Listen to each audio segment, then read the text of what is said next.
Hi, welcome back to the Fire Show. I'm waiting for Dr. Steve Martino. Hey, Steve, are you there? You know, me and you always have some technical difficulties, but we're waiting for Dr. Steve Martino. This is the On Fire Show. And, you know, we're going to talk about the school shooting in Florida. And if you look at, if you want anything to know about Steve, you can go to the page. He's a neurosurgeon. He's a doctor, and he deals with the mind. And we're going to talk about Steve. We're going to talk about hey, Steve, how you doing? I'm about to bring Steve on. And we're waiting for Steve Martino. Dr. Steve graduated from medical school, University of Pennsylvania, School of Medicine, University of Maryland. And hey, Steve, I'm waiting for Dr. Steve Martino. And here, we're going to talk about the school shooting. Hey, Steve, how you doing? What's going on? Thanks, What's going on? Tell Hi, everybody. welcome. Hey, yeah, all right, Doc. This is Dr. Steve. You know, Steve, we had a long talk earlier today. We wanted to, you know, I wanted to have a discussion about the school shooting in Florida and the mental illness. And you know, one of the things the suspect he killed over, he was 17 people. He was 19 years old, and you know, was reporting in the media and that he had depression, ADHD, he had autism. And, you know, the reason why I wanted to join on because you understand the mind. You were a great doctor, and Dr. Steve, and people asked about you, and they enjoyed your last show. Well, Now, thanks, Steve, Daryl. yeah, Thanks. I only thought you my know, mom enjoyed my shows. Oh, okay. Now, Steve, we're talking about the school shooting. 17 people dead. This kid had ADHD, depression, and autism. Tell us a little bit about that and what that can do, especially as a young kid who's 19 who is very angry and upset. What can really do to you? What's that? What did you say? What do to you? He had ADHD, depression. He had autism. Oh, what's that? Well, you know, a whole mix up of different things that really, you know, really set him off. And he committed these crimes. Well, you know, what I could tell you is mental illness is what we look at is like three factors. One's biologic. We know the guy had autism, number one. We don't know what other genetic or possibly causes that he had. Did mental illness run in his family?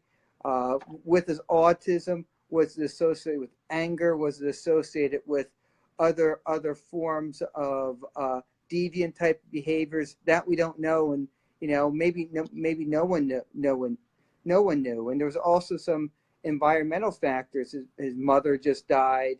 You know, his father was abusive, and some other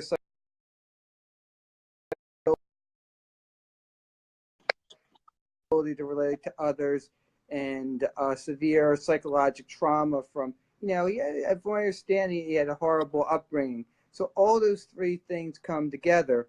And despite, you know, living in somewhat that looked like a stable environment recently after moving out into the new house, you know, it was a perfect storm. You had someone mentally unstable genetically with really bad upbringing and with really bad circumstances in his life. So it was just like a ticking time bomb. And it's not like, you know, when a lot of people are going to do something drastic like suicide, you see that they have warning signs. They may have like a pseudo suicide where they may take a couple pills for almost attention getting abilities. So he was reaching out to people, and you could see that the whole time. He was posting things. He was saying things to people. So the whole time, retrospectively, you could say Mr. Cruz was you know, it was his pleas for help time and time again. And unfortunately, many people heard those pleas, but when it came to times for the authority to check it out, it really fell on deaf ears. I mean, as you could see, the FBI evaluated him, social services evaluated him, but nothing was done. Nothing was done. So the real thing about it is, and the second question is, what happened? What happened to social services? What happened to the FBI? I mean, you can ask a psychiatrist, and they can follow the history. Anyone who puts time into looking at this young man's history or delving into his school, delving in his Facebook, Twitter, you know that he has severe psychiatric issues that, you know, at any time could burst into something really, really.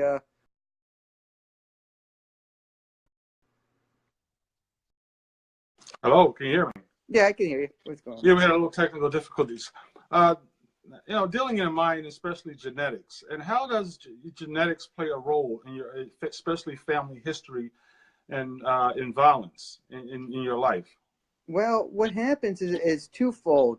A lot of times, some people are psychiatrically prone to having genetically some genetics psychiatric issue, like schizophrenia, like depression, like anxiety. And if someone has some sort of outburst, some mental illness that gives them explosive personality or narcissistic personality, that can run into families.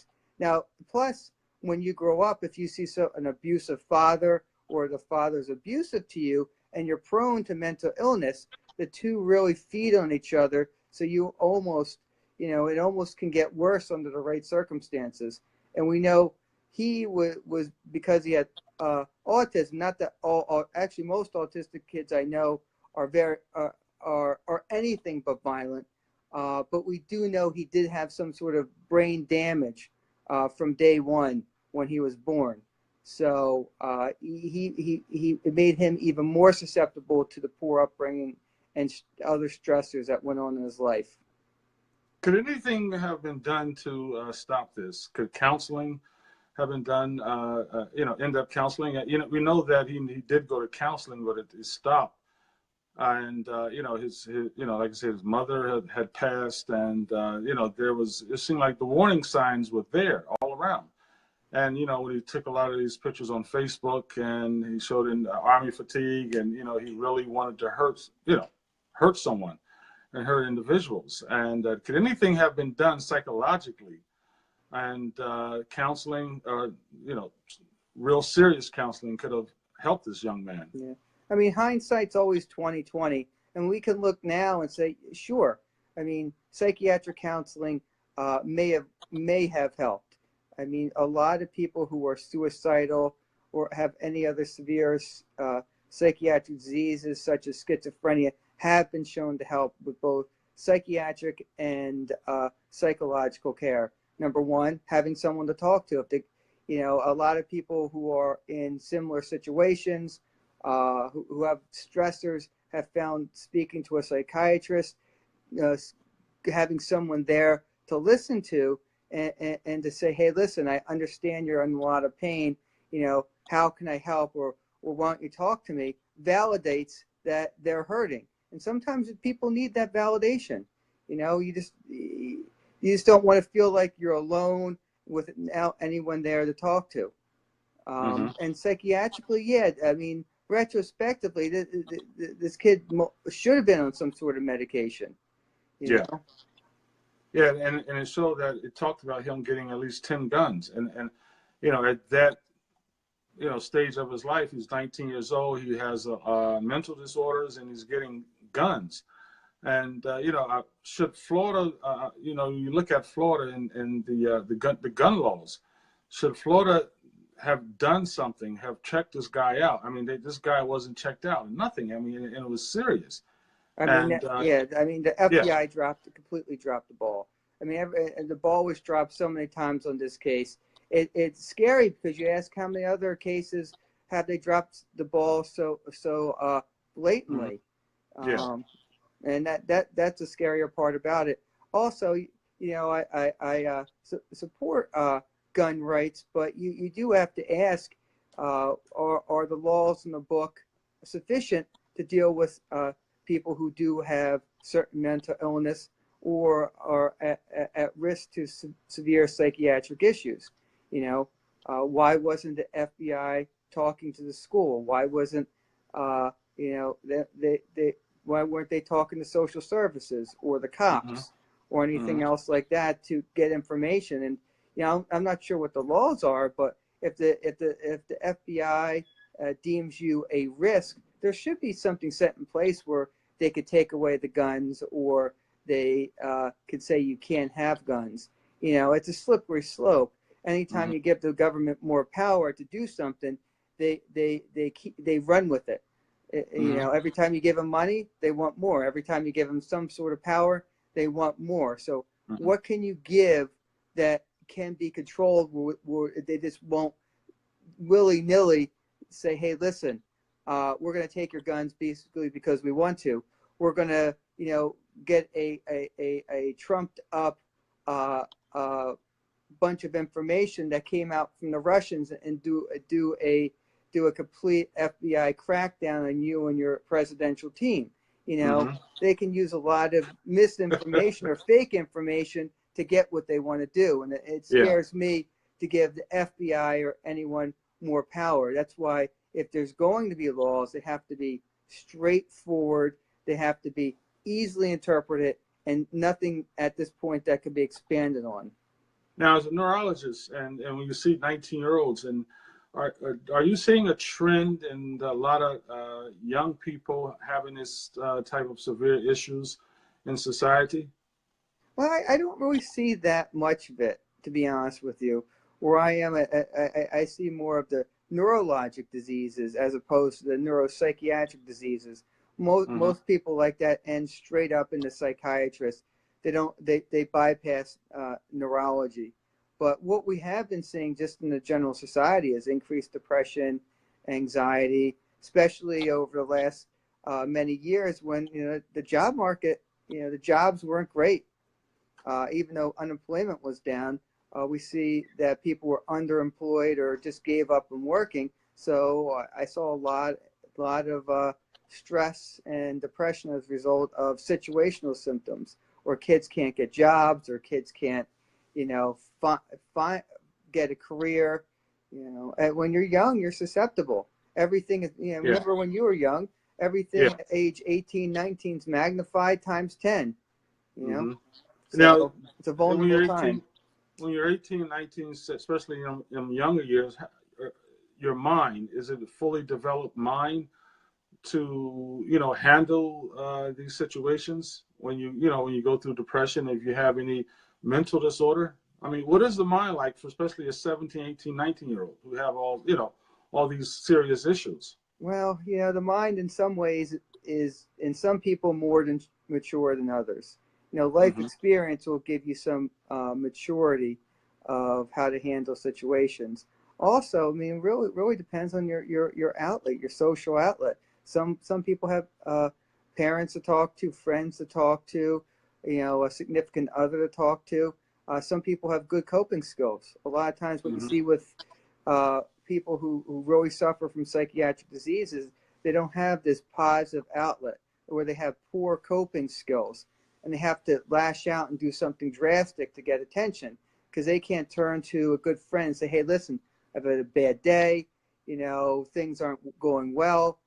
They'll come out and do something, say something, or act a way that to you and I would seem almost at times absurd, but they know it's attention getting, and they'll get the positive reinforcement that they're looking for. So, you know, like I say, you're a neurosurgeon. What are some of the things that you're saying in you think about the future of neuroscience, and you know, how could there's certain things that are maybe coming out in the future that could help the mind, and especially depression and all these different mental disorders? Well, do you see anything that's coming out? Well, you know what? There's a lot of medications that are coming out. Yeah, I wouldn't say medication's the be-all, end-all, but it's, in some ways, it's a start. That's number one. Number two, ECT, electroconvulsive therapy, is actually coming back into vogue and has been showing a lot of positive effects for people with severe psychiatric illness. And number three is the most important. You can have the best medication, best treatments out there, but if you don't have access to it, I mean, if a lot of these kids don't have access or don't know how to get access to psychiatric treatment, you can have the best medication around. Maybe there should be something in schools that where kids can reach out to if they don't have the home access for psychiatric or psychological counseling. So, I mean, that I find that the biggest barrier, that people don't know where to go, don't want to go, there's a stigmata about going, but need to go. Yeah. You know, and one of the things is that, you know, we're living in the 21st century, and, you know, we were looking in the city areas and the suburbs, you kind of start to question whether, you know, these violent video games or violent television shows, or even some of the violence on Facebook and things that they see, in the violence in their community, what's on television, you know, in the news, you know, do you think some of these violent things that you see all around, especially at young kids, you know, who are 15, 16, 17-year-olds growing up, you know, you think that plays a role in an individual, his thoughts of violence? Well, I'll give you two things with that. One, what it seems to be, we're glorifying these people as these mass shooters, and the more that these kids see the mass shooting, in a way, the more people will go out and are more psychologically apt to do mass shootings. And what they've noticed, same when they highlighted on the news suicides, they highlighted suicide after suicide. Guess what happened? The suicide went right up. You know, there's always that Me Too type of mentality. You know, in a way, out of sight, out of mind. If you're not sensationalizing it, you know, it's not in people's minds. Number one, and actually someone writing here mentioned one thing about God and faith. You know, a lot of people really who don't have God, don't have faith, just really, you know, don't know in a way what's right or wrong. You know, God's laws versus man's laws. God's law says thou shalt not kill. And if you have a good, faithful foundation, you know, the thought of going into a school or doing anything really horrific like that, really, you know, it keeps you grounded. It can help keep you grounded, even at the worst times. So, as you're saying, and I definitely agree that faith and religion and belief in God, you know, definitely keeps you grounded. You know, I tell the story when I was a young kid. You know, my grandmother, Mama Gracie, down in St. Mary's, Georgia, you know, she would read the Bible to us every day, go to church five days a week, seem like, you know, but, you know, there were things that we were taught. You know, there was things that she told us that, you know, you fear God and you know, and believe, and don't go out and hurt people. And that was instilled in us. And, you know, one of the things right now, you know, even in the city and suburbs, that we don't, you know, that's not really instilled in a lot of young kids today in parenting. Of, you know, don't go out and, you know, commit violence and hurt anyone, takes anyone's property, you know, don't go out and do the craziest things. And, you know, and we went to church, you know, you were a young kid, you know, 4 or 5 days a week, you know, you had to be at church no matter what. And these young kids today, then, you know, there are some kids you know, there are some kids that are going to church, but if you look at some of the violence that are happening, even in the city and suburbs and the mass shootings, you know, basically, there's no God in these kids' lives. No, I agree with you. I mean, the foundation for a good person is, you know, have a good family life, a good spiritual life.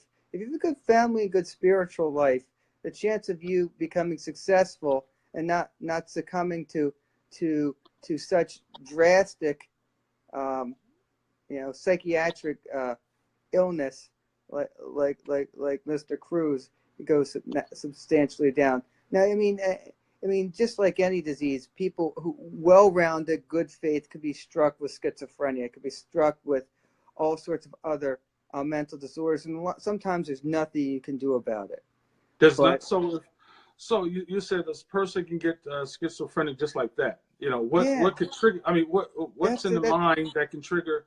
Once again, I like to say this is Dr. Steve Martino. He's a neurosurgeon, and he's on the show. We're talking about Nikolas Cruz, the individual that murdered, I believe, it was 17 people in Florida, and we're talking about the mind with Dr. Steve Martino, one of the greatest minds in New Jersey, maybe in the country. Isn't that right, Steve? So, if you say so.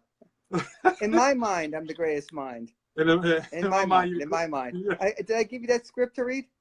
You're a great mind. I can tell you what.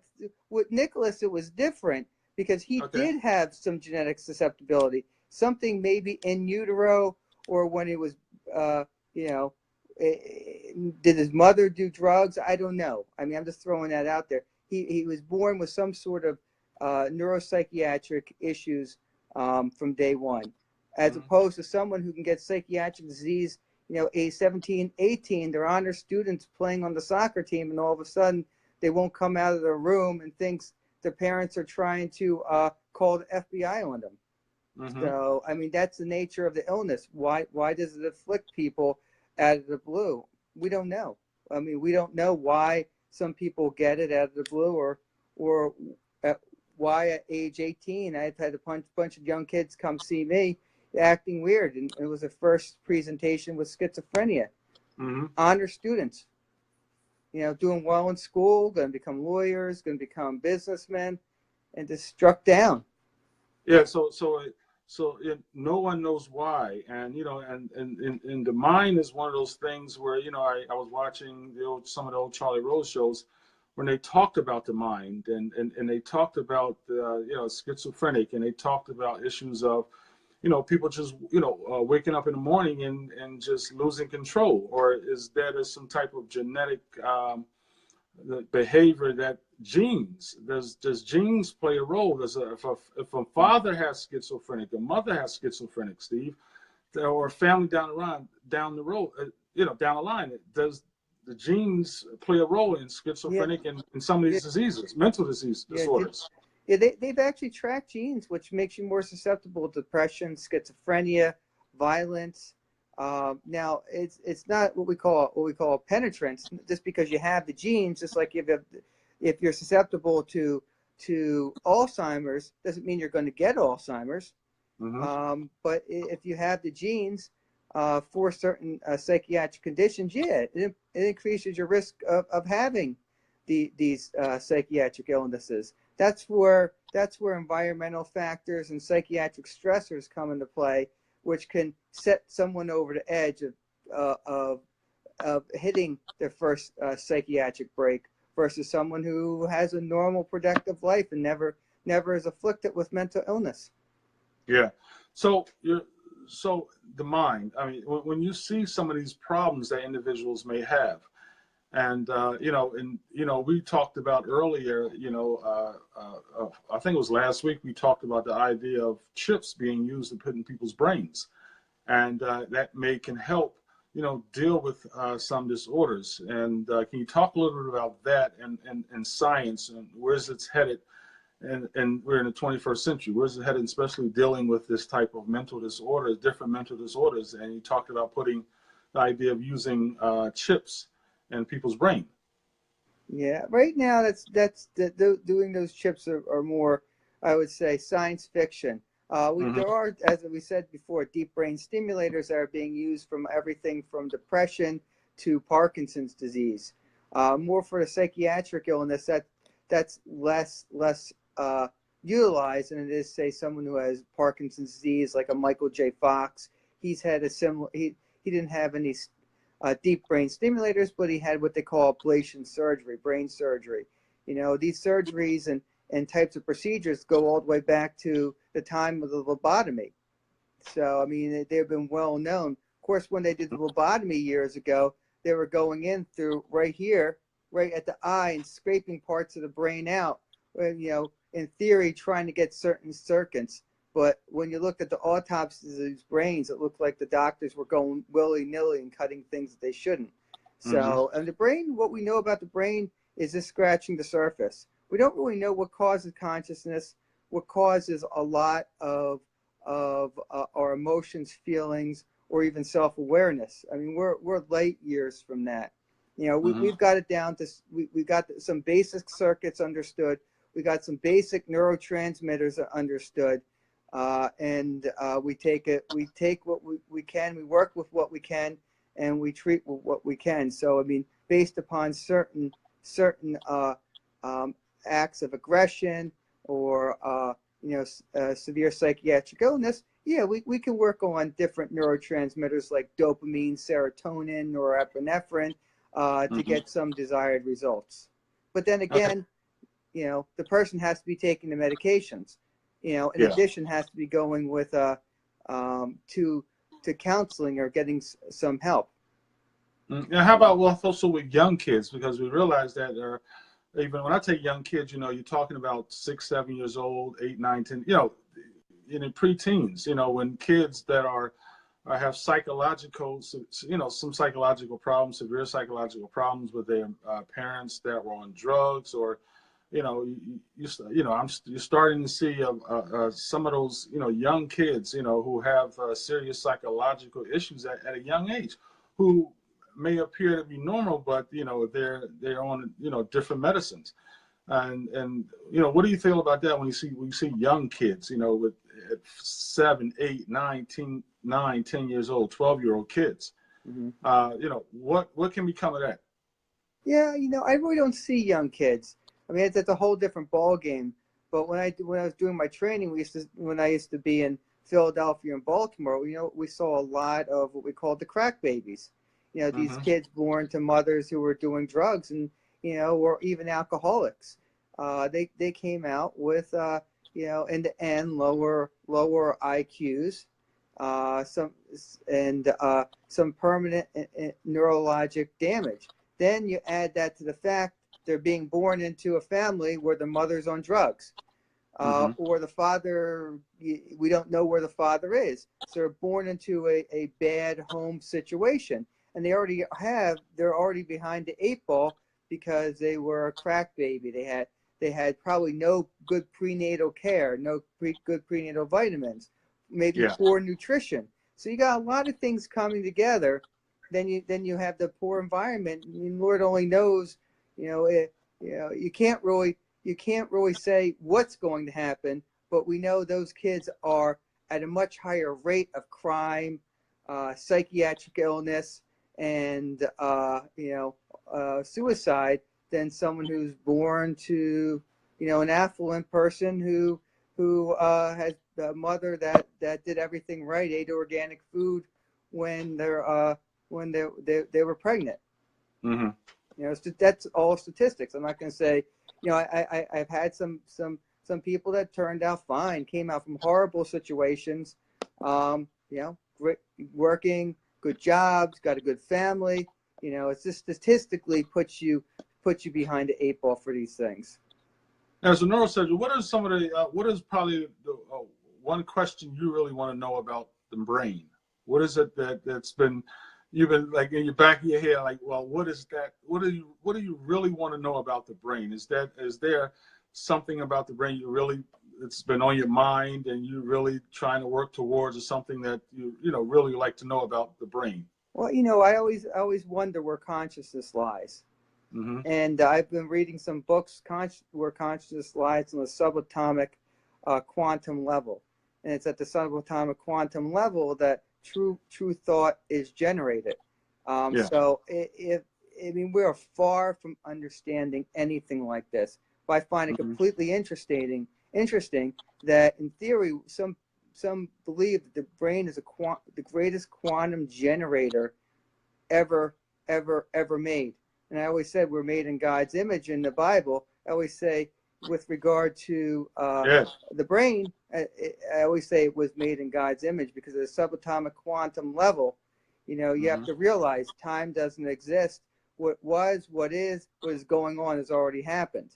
You know, when you describe, when some describe what is God, it's, you know, what was, what is, what, you know, everything in the future. So I say on the subatomic quantum level, we can almost link to that state. So I read, and these aren't things where you put tinfoil on your hat and wait for Martians to come down. These are good neuroscientists coming up with theories about it. It takes neurology and neurosciences to a completely you know, different level, where I could tell you my knowledge of string theory and quantum mechanics is not anywhere near enough to understand, make the connection between what I know and what the quantum physicists know. If I could, maybe I'd win the Nobel Peace Prize, but I wish I were that smart. Yeah. Now tell me, you know, because, you know, all you have to read Darwin. And how did Darwin influence you in reading his books? Well, Darwin since a young age. I mean, he's a real cornerstone whenever you look at genetics. Like, how is your hair dark? How do you why are you 6'4" and I'm 5'8"? You know what I mean? Mm-hmm. A lot of that's genetics, and you can see how genetic traits are passed, dominant, recessive, and how certain genes will make you more adapted to the environment, as opposed to other genes which won't. And there is some truth to survival of the fittest in certain circumstances. So it serves as more of a foundation. I mean, pure Darwinian has been proven, it doesn't work in many, many, many situations. So it just gives you it was more of a backbone of understanding genetics and its significance. It explains some of it. It certainly doesn't nearly explain everything you see. And the more you get into genetics, the more you understand Darwinian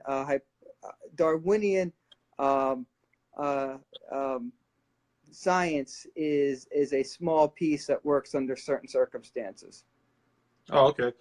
This is the On Fire Show with your host, Darryl Brooks. I'm here with Dr. Steve. Is there any questions that anyone would like to ask? You can ask some questions. And we have a lot of people that are watching, and this is the On Fire Show. So now is the time before Dr. Steve gets off. He has a family, and I know he wants to get offline. So is there any questions that any of you would like to ask? And you can just send me a message, and we both can see the message with. So is there any questions? You have a few more minutes. And Steve, when you look at what does it take to be a neurosurgeon? I mean, that's important, because if anybody out there who have children and they want their children to be neurosurgeons, what does it take to be a neurosurgeon? Well, I could tell you it's the same thing it takes to be anywhere else. It takes dedication, hard work, and you really do have to in some ways sacrifice to get whatever you want. So I mean, it's 4 years college, 4 years med school, then 5 years training after that. So it's a long haul. You got to have the interest, you got to have the drive, and that, I think whatever you do in life, you got to instill that in what you're doing. I try to instill it in my kids. You have to give your full effort, you have to give your full enthusiasm, and if you don't do that, no matter what you're doing, you're not going to be a success at it. And if you give 100%, I know one gentleman who was basically an assistant bookkeeper at a college library with a biology degree. I've worked with him. He was a man that a little bit later in life learned his drive and learned where motivation is, and he used that motivation as God-given talent, and now he's making 7 figures running a neuroscience center in Buffalo. So it's sometimes I think it's more of how your motivation in some ways than your overall talent. Now, if you have some talent and motivation, you're going to be unstoppable. But the more motivated you are, the more affable you are, the more successful you'll be. So what age did you you decided you wanted to be a neuroscientist? Was you in high school or in college or junior high school? Did someone push you to say, Steve, I think you'll be a great neuroscientist? I think it's a lot of people have told me. They go, you better get your head checked out. You're not right. So maybe that was the maybe that was when the person.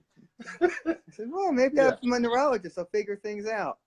Yeah. No, but it was actually a last minute thing. I was going to be an orthopedist. I switched out of orthopedics to become a neurologist. Oh wow! And so so how long have you been a neurologist? For how many years? I finished in 2002, so about 16.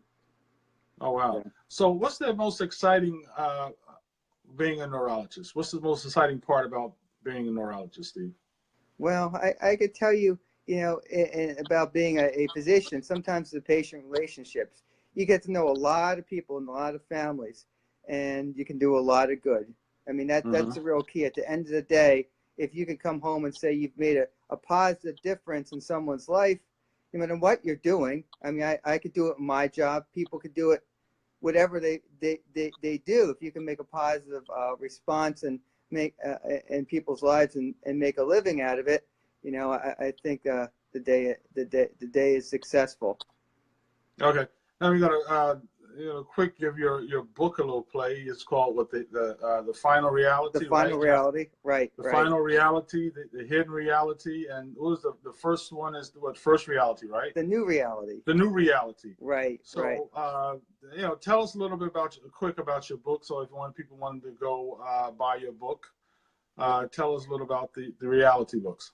Well, you know what? My last book's about the megalithic structures around the Earth. You ever wonder how these 200-ton stones were moved by people who were thought to be hunter-gatherers or cavemen living while going around with stone tools and just invented the wheel? How could they move 200-ton megaliths? Well, my book deals with that. And what I do is I looked around the world and I said, there's a lot of megalithic structures around the world, and I related to what I saw in the Bible, saying there was a society before the Great Flood. So I said, my theory was there a technologically advanced society before the Great Flood that wiped out all of humanity and science was lost, along with the knowledge to build these great megalithic structures. I tied that into pre-Nazi Germany, when the Nazis went into Tibet looking for the Aryan race.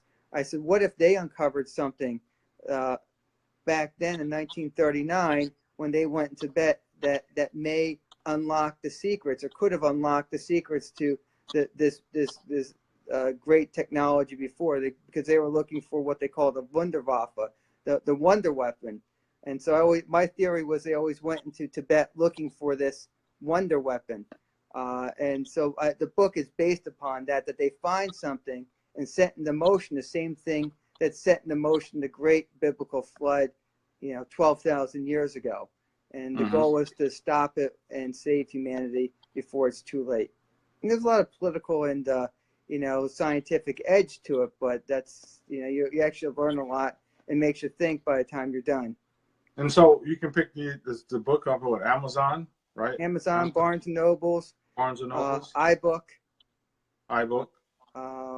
Kobo. I always wanted to know about the mind. Can we watch these television shows back in the day? I'm talking about 80s and 90s, and about the mind and can the mind? They used to say the mind can move things. And and one of the questions you could ask is these you're talking about these big boulders and these these things that were so large, it was kind of like it's kind of like hard. You can look at it and say, wow, how could just muscle power move these big figures? And so is it possible even back then that the person had a strong mind, the mind could move things, like the mind could move a cup, or just certain things that that are out there. No. I found no evidence for that. I think everyone's tried it once or twice after watching Return of the Jedi. They tried to move Return something. of the Jedi. Yeah, I think we all tried it. I think everyone was as successful as me, just making a stupid face with their hand held out. But the mind doesn't do it.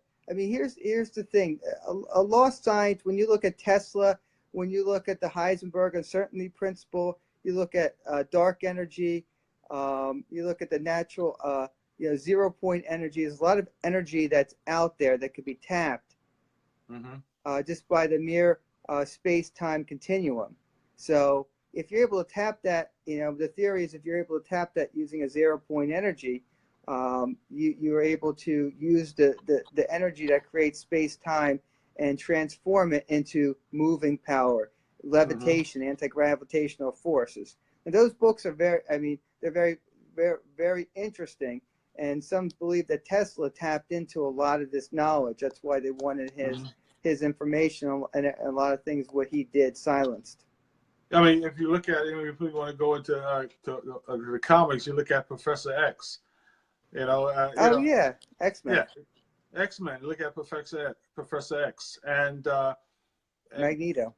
yeah, Magneto. So, do you believe that there's eventually someone can make something to enhance the mind, and different part of your brains you can just put on a helmet? Because right now we're seeing all this technical boom, and things that we would never figured. I mean, even back in the 70s, you look at what's now.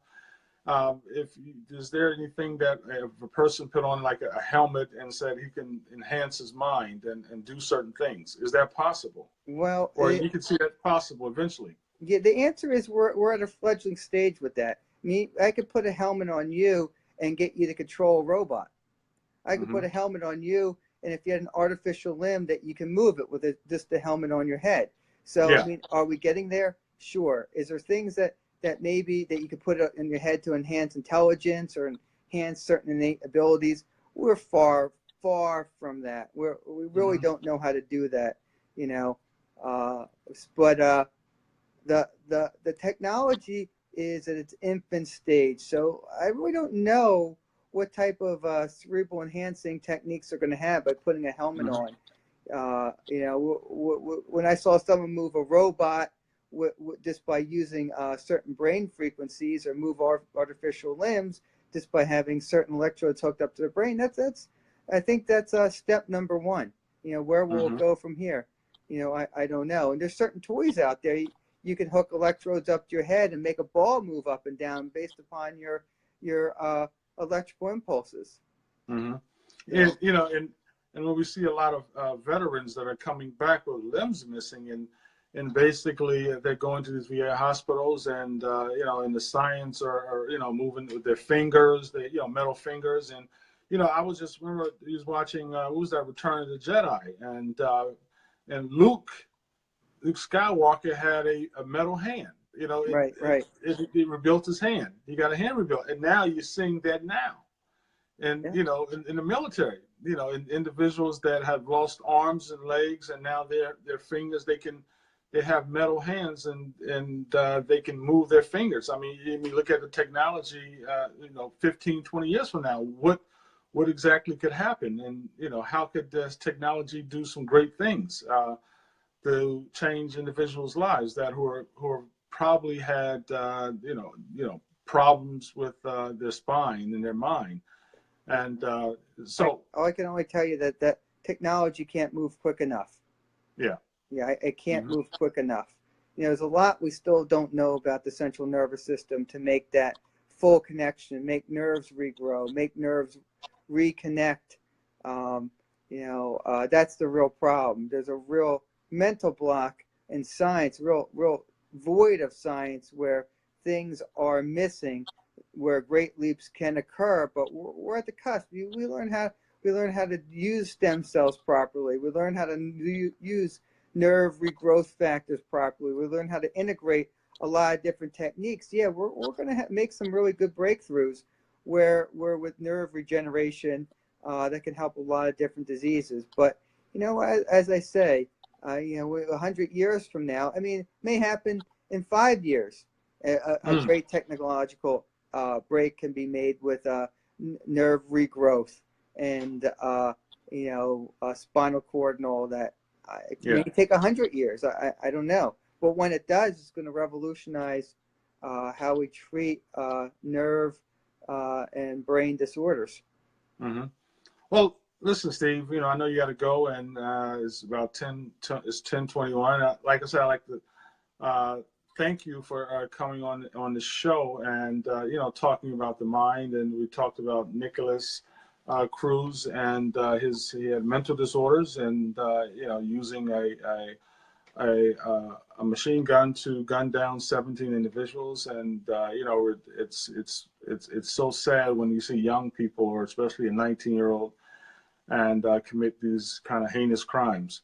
But we also talked about the mind. We talked about your book, and I like to say thank you for coming on the show. Is there anything you want to say before we go? Tell anybody? No, I'd like to thank you for having me on. And I saw Oh, yeah. I saw my office manager got on.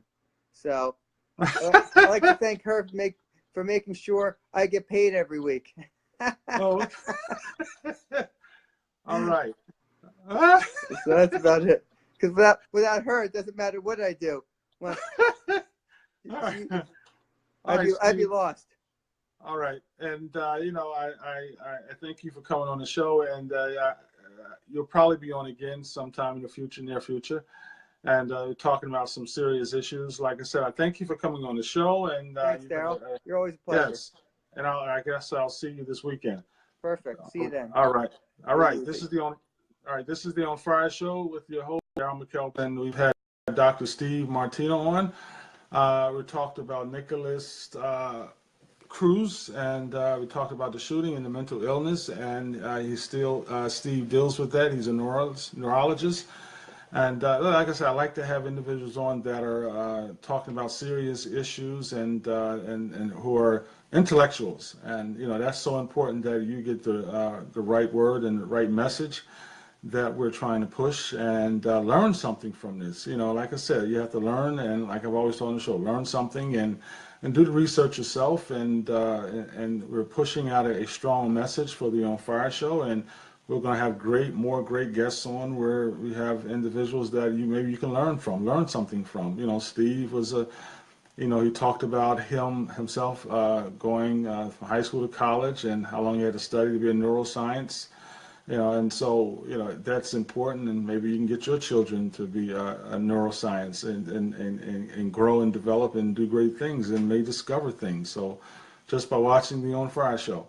Like I said, this is Daryl McKell Brooks, the On Fire Show. I'd like to thank you all for watching, and God bless, and be safe, and take care of your family, and know that God is on our side. And I like to quote Martin Luther King, and when he says that we're all caught up in this great inescapable network of mutuality, tied in the single garment of destiny, and whatever affects one directly affects all indirectly, and that I can never be what I ought to be until you are what you ought to be, and you can never be what you ought to be unless I am what I ought to be. Then he quotes John Donne, the poet, that says that no man is an island, every man is a piece of the continent, a part of the main. Then he goes on to say that any man's death diminishes me because I am involved in mankind. Therefore never send to know whom the bell tolls, it tolls for thee. And this is what we should be as a state, as a country, and as a world, and working together and taking care of our families and taking care of each other, because we're all on one planet, and we have to survive, and we have to learn to love each other. And my hero, Dr. King, talked about love, and as a Christian, our Lord and Savior Jesus Christ, I'll always mention that on our show. He talked about love. Blessed are the purest of heart, for they see God. Love your enemies, bless them that curse you, pray for those who despitefully use you, love everyone. And that's the way we should be. This is the On Fire Show with the host, Daryl McKell Brooks. And I'll see you next time. God bless.